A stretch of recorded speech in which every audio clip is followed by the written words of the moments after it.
Hey everybody, Jam Creates here. I'm going to do a quick video here on my way home. Had to stop for gas, so between now and getting home is when you have me. I wanted to talk today about something that's been bothering me for a while, and I see it constantly getting thrown all the time, and it's just kind of really annoying. And I want to basically dismantle a lazy and easy insult that people tend to throw at creators when it comes to independent comic creators online, especially the guys who've done a lot of these Indiegogo books and who are working on the books still. People like books like Cyberfrog and Lone Star, and mostly, I mean, you really see it getting launched at Ethan Van Sciver and Cyberfrog all the time. And honestly, it's funny because that they do that, because to me, his book is the perfect example of why that's a terrible argument to make, and it's a terrible insult to try to lob at him. The whole, why is the book late? How come the book's late? The book's late. First of all, it's a graphic novel, so it's not like it has a monthly schedule, like a monthly book that just gets crapped out every month, and regardless of quality, it just has to be out at a certain time every month. And honestly, it's been shown, I mean, we've seen that the current crop of people putting these books out don't have what it takes to turn out really fantastic books on that monthly schedule. It's too difficult for them. I mean, you get books now, sometimes it's a monthly 22-page comic and it's got like 3 different artists on it. I mean, that's insane. And then when you look at the art, you're like, what the hell took so long that they couldn't hit their deadlines and they needed 3 artists to finish this book? Unless you're doing like a gimmick where you're doing some kind of crazy, like, Wizard of Oz style change, from black and white to color type deal where you're changing the style completely because of something in the story. That's different. I can completely respect that if you want to have different artists to convey different things in a story, and it makes sense. But there's an old saying, and it goes back to Shigeru Miyamoto, who is, if you don't know who he is a legend in gaming, in video games. He is the creator of Super Mario Brothers. He's the creator of Donkey Kong. He's the creator of Legend of Zelda. Like, the dude created like everything that you know from Nintendo that you love and that you've loved for years and years and years. Chances are he created it.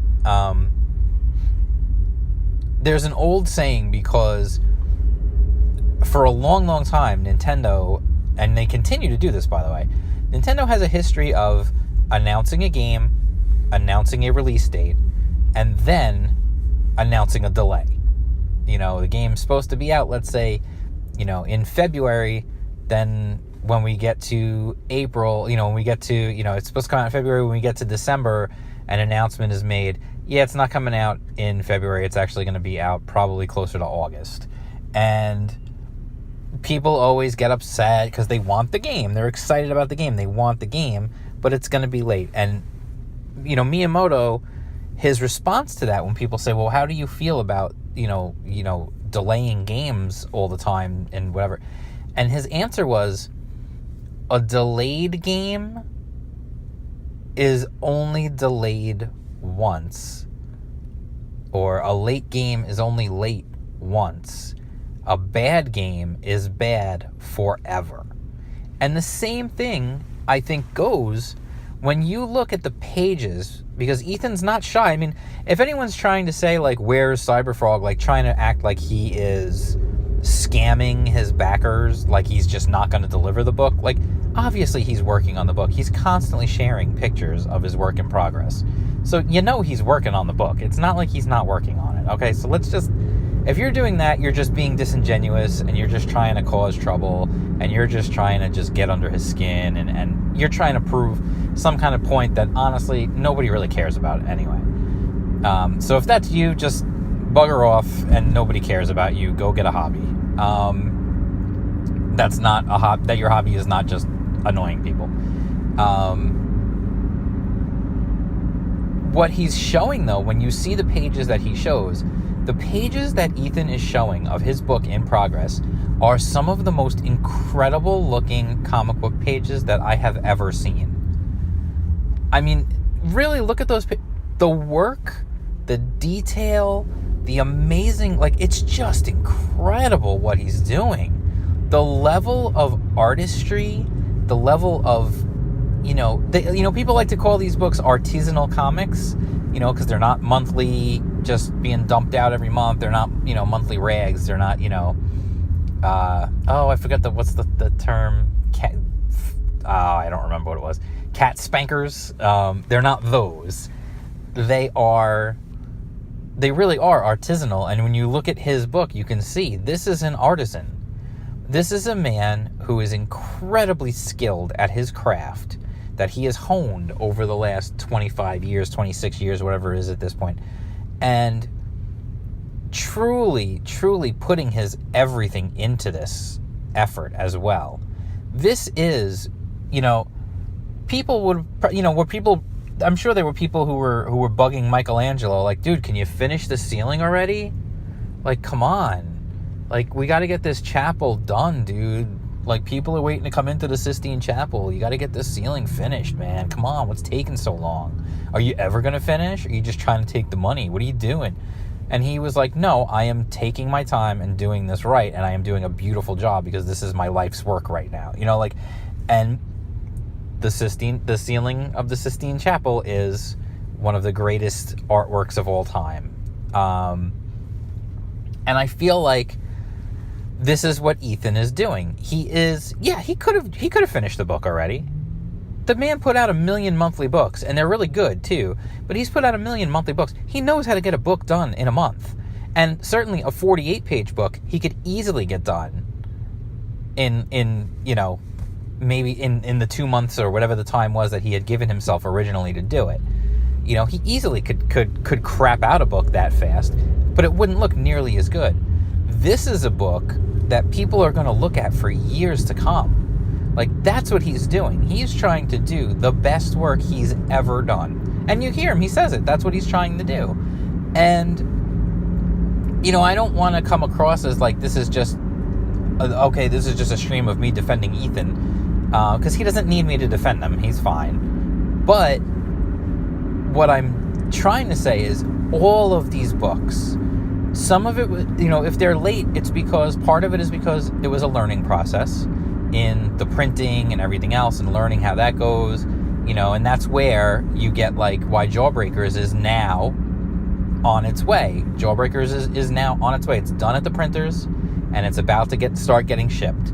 Lone Star, same thing. Like, it's ready to start getting moving. Graveyard Shift is on the boat over from China. John Malin said it. It's printed. It's just on its way. So the books are coming. I mean, they're clearly coming. They're done. They're going to be delivered. So if they're a little bit late, like, honestly, are you really going to be so childish as to say, I wanted it when they said it. I wanted it now. Me. Like, come on. What are you, an infant? Like, you literally can't delay the gratification for a little bit of time for the trade-off that these books are going to be fantastic.